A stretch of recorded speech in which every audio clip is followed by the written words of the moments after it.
ಓಂ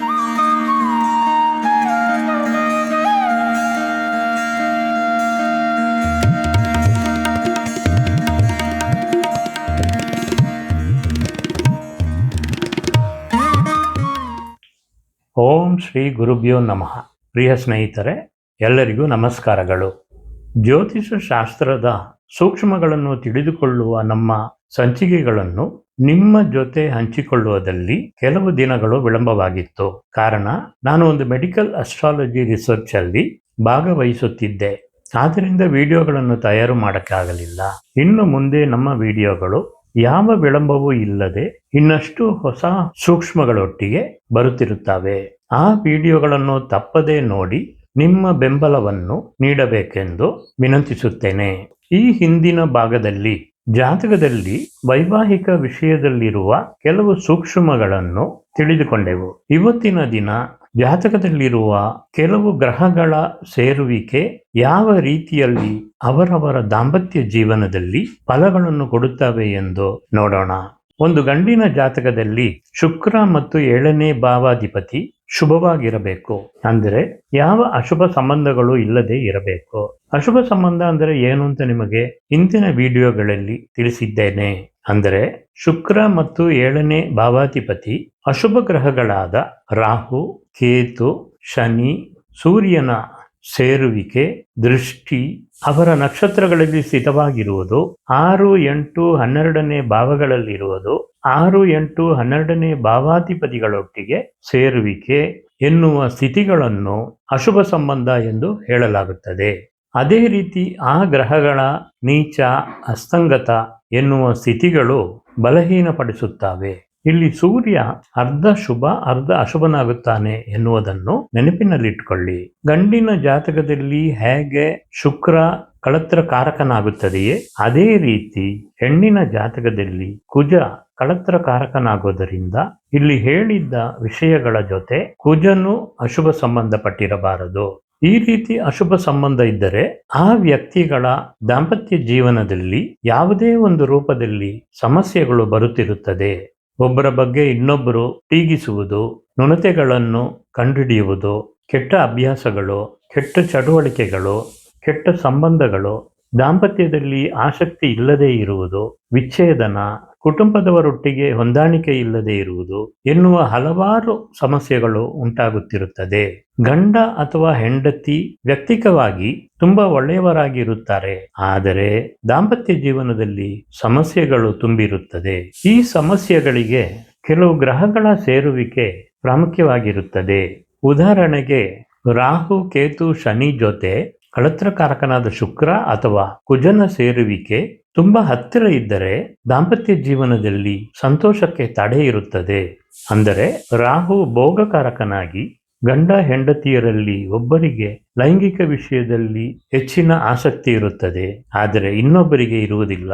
ಕೇತು ಜ್ಞಾನಕಾರಕನಾಗಿ ಗಂಡ ಹೆಂಡತಿಯರಲ್ಲಿ ಒಬ್ಬರಿಗೆ ಲೈಂಗಿಕ ವಿಷಯದಲ್ಲಿ ಆಸಕ್ತಿ ಇರುವುದಿಲ್ಲ, ಆದರೆ ಇನ್ನೊಬ್ಬರ ಬಯಕೆ ಈಡೇರುವುದಿಲ್ಲ. ಅದೇ ರೀತಿ ರಾಹು, ಕೇತು, ಶನಿಯ ಜೊತೆ 7ನೇ ಭಾವಾಧಿಪತಿಯ ಸೇರುವಿಕೆ ತುಂಬಾ ಹತ್ತಿರ ಇದ್ದರೆ ದಾಂಪತ್ಯ ಜೀವನದಲ್ಲಿ ಸಂತೋಷಕ್ಕೆ ತಡೆ ಇರುತ್ತದೆ. 7ನೇ ಭಾವಕ್ಕೆ ಅಥವಾ 7ನೇ ಭಾವಾಧಿಪತಿಗೆ ಅಥವಾ ಶುಕ್ರ ಮತ್ತು ಕುಜನಿಗೆ ಕೆಲವು ಸಮಯಗಳಲ್ಲಿ ಅಶುಭ ಸಂಬಂಧ ಇದ್ದರೆ ಒಂದಕ್ಕೂ ಮೇಲಿನ ವಿವಾಹ ಸಂಬಂಧಗಳು ಉಂಟಾಗುತ್ತದೆ.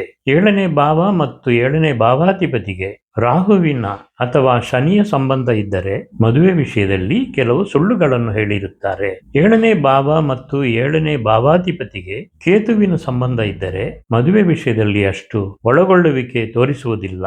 ಒಬ್ಬಂಟಿಯಾಗಿರಬೇಕು ಎನ್ನುವ ಚಿಂತನೆ ಹೆಚ್ಚಾಗಿರುತ್ತದೆ. ಇಲ್ಲಿ ನೀವು ನೋಡುವ ಉದಾಹರಣೆ ಜಾತಕದಲ್ಲಿ ತುಲಾ ಲಗ್ನದವರಿಗೆ ಸೂರ್ಯ 11ನೇ ಭಾವಾಧಿಪತಿ ಆಗುತ್ತಾನೆ. ತುಲಾ ಲಗ್ನ ಚರ ರಾಶಿ ಆಗೋದರಿಂದ ಸೂರ್ಯ 11ನೇ ಭಾವಾಧಿಪತಿಯಾಗಿ ಬಾಧಕಾಧಿಪತಿ ಆಗುತ್ತಾನೆ. 2ನೇ ಮತ್ತು 7ನೇ ಭಾವಾಧಿಪತಿ ಕುಜ ಮಾರಕಾಧಿಪತಿ ಆಗುತ್ತಾನೆ. ಈ ಸೂರ್ಯ ಕುಜನ ಸೇರುವಿಕೆ ಒಂದು ಜಾತಕದಲ್ಲಿ 6ನೇ ಮನೆಯಲ್ಲಿರುವುದು ದಾಂಪತ್ಯ ಜೀವನದಲ್ಲಿ ಸೂರ್ಯದಶ ಕುಜ ಭುಕ್ತಿ ಅಥವಾ ಕುಜ ದಶ ಸೂರ್ಯ ಭುಕ್ತಿ ನಡೆಯುವಾಗ ಸಮಸ್ಯೆಗಳನ್ನು ಕೊಡುತ್ತದೆ. ಅದೇ ರೀತಿ ಇವರಿಗೆ ಸೂರ್ಯ ಅಥವಾ ಕುಜ ಗೋಚಾರದಲ್ಲಿ ಮೀನರಾಶಿಯಲ್ಲಿ ಪ್ರಯಾಣ ಮಾಡುವ ಕಾಲದಲ್ಲಿ ತಾತ್ಕಾಲಿಕವಾಗಿ ಗಂಡ ಹೆಂಡತಿ ಬೇರೆ ಬೇರೆ ಇರಬೇಕಾಗಿರುವ ಸಂದರ್ಭ ಉಂಟಾಗುತ್ತದೆ. ಇಲ್ಲಿರುವ ಸೂರ್ಯ ಮತ್ತು ಕುಜನಿಗೆ ಗುರುವಿನ ದೃಷ್ಟಿ ಇದ್ದರೆ ದುರ್ಫಲಗಳು ಕಡಿಮೆ ಇರುತ್ತದೆ. ಹೆಚ್ಚಿನ ಕಷ್ಟಗಳನ್ನು ಕೊಡುವುದಿಲ್ಲ. ಒಬ್ಬರಿಗೊಬ್ಬರು ಅರ್ಥ ಮಾಡಿಕೊಂಡು ಆ ಸಂದರ್ಭಕ್ಕೆ ತಕ್ಕ ಬೇರೆ ಬೇರೆ ಇರುತ್ತಾರೆ. ಅದು ಉದ್ಯೋಗ ಕಾರಣಗಳಿಂದನೂ ಇರಬಹುದು ಅಥವಾ ಬೇರೆ ಕಾರಣಗಳಿಂದನೂ ಇರಬಹುದು. ಗುರುವಿನ ದೃಷ್ಟಿಗೆ ಬದಲಾಗಿ ಬೇರೆ ಅಶುಭ ಗ್ರಹಗಳ ದೃಷ್ಟಿ ಅಥವಾ ಸೇರುವಿಕೆ ಇದ್ದರೆ ಹಲವಾರು ಸಮಸ್ಯೆಗಳಿಂದ ಬೇರೆ ಬೇರೆ ಇರಬೇಕಾಗಿರುತ್ತದೆ. ಇಲ್ಲಿ ನೀವು ನೋಡುವ ಮತ್ತೊಂದು ಉದಾಹರಣೆ ಜಾತಕದಲ್ಲಿ ಮಕರ ಲಗ್ನದವರಿಗೆ ಕುಜ 11ನೇ ಭಾವಾಧಿಪತಿಯಾಗಿ ಬಾಧಕಾಧಿಪತಿ ಆಗುತ್ತಾನೆ. ಸೂರ್ಯ 8ನೇ ಮನೆ ಅಧಿಪತಿಯಾಗಿ ಅಶುಭ ಭಾವಾಧಿಪತಿ ಅಥವಾ ಅಷ್ಟಮಾಧಿಪತಿ ಆಗುತ್ತಾನೆ. ಈ ಸೂರ್ಯ ಕುಜನ ಸೇರುವಿಕೆ 6ನೇ ಮನೆಯಲ್ಲಿರುವುದು ದಾಂಪತ್ಯ ಜೀವನದಲ್ಲಿ ಸೂರ್ಯ ದಶ ಕುಜ ಭುಕ್ತಿ ಅಥವಾ ಕುಜ ದಶ ಸೂರ್ಯ ಭುಕ್ತಿಯಲ್ಲಿ ಸಮಸ್ಯೆಗಳನ್ನು ಕೊಡುತ್ತದೆ. ಅದೇ ಸಮಯ ಲಗ್ನಾಧಿಪತಿ ಶನಿ 12ನೇ ಭಾವದಲ್ಲಿ ಸ್ಥಿತವಾಗಿದ್ದರೆ ತನ್ನ 7ನೇ ದೃಷ್ಟಿಯಾಗಿ ಮಿಥುನದಲ್ಲಿರುವ ಸೂರ್ಯ ಮತ್ತು ಕುಜನನ್ನು ನೋಡಿದರೂ ಶನಿ ಸೂರ್ಯ ಕುಜನ ದಶಾಭುಕ್ತಿ ಕಾಲದಲ್ಲಿ ದಾಂಪತ್ಯ ಜೀವನದಲ್ಲಿ ಅಡ್ಡಿ ಉಂಟಾಗುತ್ತದೆ. ಲಗ್ನಕ್ಕೆ 4ನೇ ಭಾವವಾದ ಮೇಷರಾಶಿಯಲ್ಲಿ ಲಗ್ನಾಧಿಪತಿ ಶನಿ ನೀಚನಾಗಿ ಸ್ಥಿತವಾಗಿದ್ದರೆ ತನ್ನ 3ನೇ ದೃಷ್ಟಿಯಾಗಿ ಮಿಥುನ ರಾಶಿಯಲ್ಲಿರುವ ಸೂರ್ಯ ಮತ್ತು ಕುಜನನ್ನು ನೋಡಿದರೂ ಶನಿ ಸೂರ್ಯ ಕುಜನ ದಶಾಭುಕ್ತಿಗಳಲ್ಲಿ ಖಂಡಿತ ವಿಚ್ಛೇದನ ಇರುತ್ತದೆ. ಸಿಕ್ಕಬೇಕಾಗಿರುವ ಸುಖವನ್ನು ಭಂಗ ಮಾಡುತ್ತಾನೆ. ಕಾರಣ ಸುಖ ಸ್ಥಾನಾಧಿಪತಿಯಾದ ಕುಜನಿಗೆ ನೀಚ ಶನಿಯ ದೃಷ್ಟಿ ಮತ್ತು 8ನೇ ಮನೆಯ ಅಧಿಪತಿ ಸೂರ್ಯನ ಸಂಪರ್ಕ ಇರೋದರಿಂದ ಸಮಸ್ಯೆಗಳು ಹೆಚ್ಚಾಗಿರುತ್ತದೆ. ಜನನ ಜಾತಕದಲ್ಲಿ ವಿವಾಹಕ್ಕೆ ಸಂಬಂಧಪಟ್ಟಿದ್ದ ಶುಕ್ರ ಕುಜ ಗುರು ಆದ ಗ್ರಹಗಳು ಸೂರ್ಯನ ಜೊತೆ 3 ಡಿಗ್ರಿಯೊಳಗೆ ಸೇರುವಿಕೆಯಲ್ಲಿರಬಾರದು. ಆ ರೀತಿ ಇದ್ದರೆ ಆ ಗ್ರಹಗಳು ಅಸ್ತಂಗತವಾಗಿ ಇರುತ್ತವೆ ಎಂದು ಅರ್ಥ. ಅಂದರೆ ಅಸ್ತಂಗತವಾಗಿರುವ ಗ್ರಹಗಳು ತಮ್ಮ ಕಾರಕತ್ವ ಫಲಗಳನ್ನು ಕೊಡುವುದಿಲ್ಲ.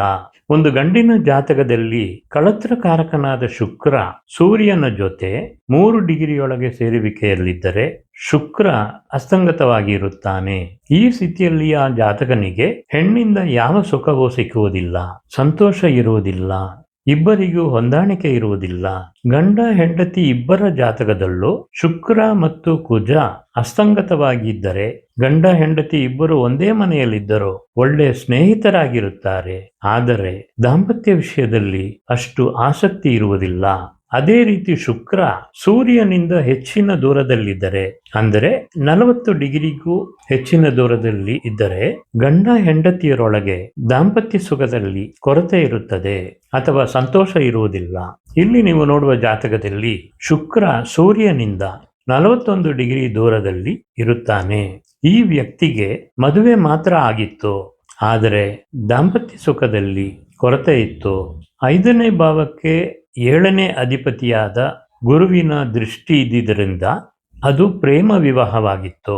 ಪ್ರೇಮದ ಕಾರಕನಾದ ಬುಧ ಕುಟುಂಬ ಸ್ಥಾನಾಧಿಪತಿಯಾದ ಶುಕ್ರನ ಜೊತೆ ಸಂಪರ್ಕವಾಗಿದ್ದರಿಂದ ಕುಟುಂಬ ಇತ್ತು.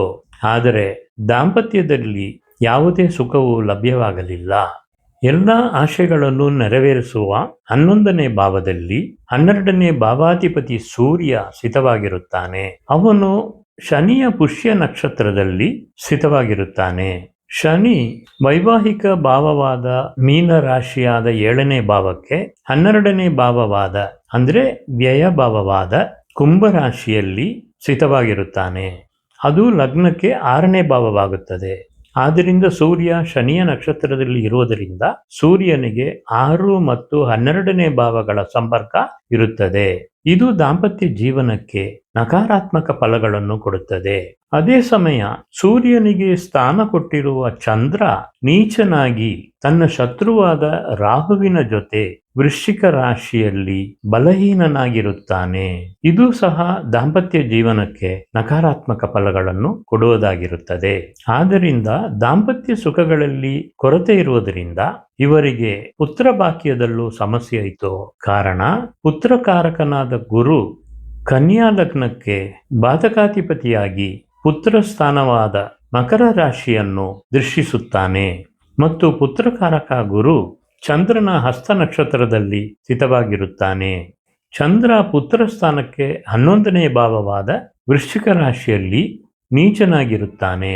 ಅದೇ ಸಮಯ ಅಲ್ಲಿ ಅಶುಭನಾದ ರಾಹುವಿನ ಜೊತೆ ಕುಳಿತಿರುತ್ತಾನೆ. ಆದ್ದರಿಂದ ಇಲ್ಲಿ 5ನೇ ಭಾವ ಮತ್ತು ಗುರು ಬಲಹೀನನಾಗಿರುತ್ತಾರೆ. 12ನೇ ಭಾವದಲ್ಲಿರುವ ಕುಜ 8ನೇ ಮನೆಯ ಅಧಿಪತಿಯಾಗಿ ಚಂದ್ರನ ದೃಷ್ಟಿಸುತ್ತಾನೆ. ಆದ್ದರಿಂದ ಪುತ್ರ ಭಾಗ್ಯಕ್ಕೆ ಸಾಕಷ್ಟು ನಕಾರಾತ್ಮಕ ಸಂಬಂಧಗಳು ಇರುತ್ತದೆ. ಇಲ್ಲಿ ನೀವು ನೋಡುವ ಮತ್ತೊಂದು ಉದಾಹರಣೆ ಜಾತಕದಲ್ಲಿ ಮೀನ ಲಗ್ನ ಜಾತಕರಿಗೆ ಶುಕ್ರ ಸೂರ್ಯನಿಂದ 45 ಡಿಗ್ರಿ ದೂರದಲ್ಲಿ ಇರುತ್ತಾನೆ. ಈ ವ್ಯಕ್ತಿಗೆ ಶುಕ್ರನಿಂದ ಲಭ್ಯವಾಗಬೇಕಾಗಿರುವ ದಾಂಪತ್ಯ ಜೀವನ ಸಿಗಲಿಲ್ಲ. ಕಳತ್ರಕಾರಕನಾದ ಶುಕ್ರ ಕೇತುವಿನ ಜೊತೆ 3 ಡಿಗ್ರಿಯೊಳಗೆ ಸಂಪರ್ಕವಾಗಿದ್ದಾನೆ. ಲಗ್ನಾಧಿಪತಿ ಗುರು 7ನೇ ಭಾವಾಧಿಪತಿ ಬುಧ ಕರ್ಮಕಾರಕನಾದ ಶನಿ 11ನೇ ಭಾವಾಧಿಪತಿಯಾಗಿ ಸೂರ್ಯನ ಜೊತೆ 3 ಡಿಗ್ರಿಯೊಳಗೆ ಸಂಪರ್ಕವಾಗಿ ಅಸಂಗತವಾಗಿದ್ದಾರೆ. ಚಂದ್ರ ಸ್ವನಕ್ಷತ್ರದಲ್ಲಿ ಸ್ಥಿತವಾಗಿದ್ದು 5ನೇ ಮನೆಗೂ ಅಧಿಪತಿಯಾಗಿದ್ದರಿಂದ ಪ್ರೇಮ ವಿವಾಹವನ್ನು ಕೊಟ್ಟಿತ್ತು, ಆದರೆ ದಾಂಪತ್ಯ ಸುಖವನ್ನು ಕೊಡಲಿಲ್ಲ. ರಾಶಿ ಲಗ್ನ 2 ಸಮಶಬ್ದವಾಗಿರುವುದರಿಂದ ಗಂಡ ಹೆಂಡತಿ ಇಬ್ಬರು ಒಳ್ಳೆ ಸ್ನೇಹಿತರಾಗಿ ಬಾಳುತ್ತಿದ್ದರು.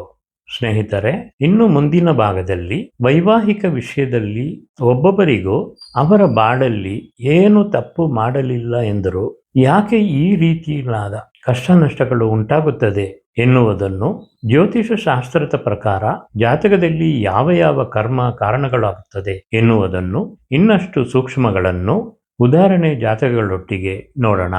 ಅದೇ ರೀತಿ ದಗ್ಧ ರಾಶಿಗಳಲ್ಲಿ ವೈವಾಹಿಕ ಸಂಬಂಧಪಟ್ಟಿದ್ದ ಗ್ರಹಗಳು ಯಾವ ರೀತಿಯಲ್ಲಿ ಯಾವಾಗ ಸಮಸ್ಯೆಗಳನ್ನು ಕೊಡುತ್ತವೆ, ಯಾರಿಗೆ ಪ್ರೇಮ ವಿವಾಹವಾಗುತ್ತದೆ, ಯಾರಿಗೆ ಮಿಶ್ರ ವಿವಾಹವಾಗುತ್ತದೆ ಎನ್ನುವ ವಿಷಯಗಳನ್ನು ನೋಡೋಣ. ಈ ವಿಡಿಯೋವನ್ನು ಇಲ್ಲಿಯವರೆಗೆ ನೋಡಿದ್ದಕ್ಕೆ ಧನ್ಯವಾದಗಳು. ಈ ವಿಡಿಯೋ ನಿಮಗೆ ಇಷ್ಟವಾಗಿದ್ದರೆ ಲೈಕ್ ಬಟನ್ ಅನ್ನು ಒತ್ತಿ, ನನ್ನ ಈ ಚಾನಲ್ಗೆ ಸಬ್ಸ್ಕ್ರೈಬ್ ಮಾಡಿ, ಈ ಲಿಂಕನ್ನು ನಿಮ್ಮ ಸ್ನೇಹಿತರುಗಳಿಗೆಲ್ಲ ಕಳಿಸಿ. ಎಲ್ಲರಿಗೂ ಉಪಯೋಗವಾಗಲಿ. ಎಲ್ಲರಿಗೂ ಶುಭವಾಗಲಿ. ನಮಸ್ಕಾರ. ಸರ್ವೇ ಜನ ಸುಖಿನೋ ಭವಂತು.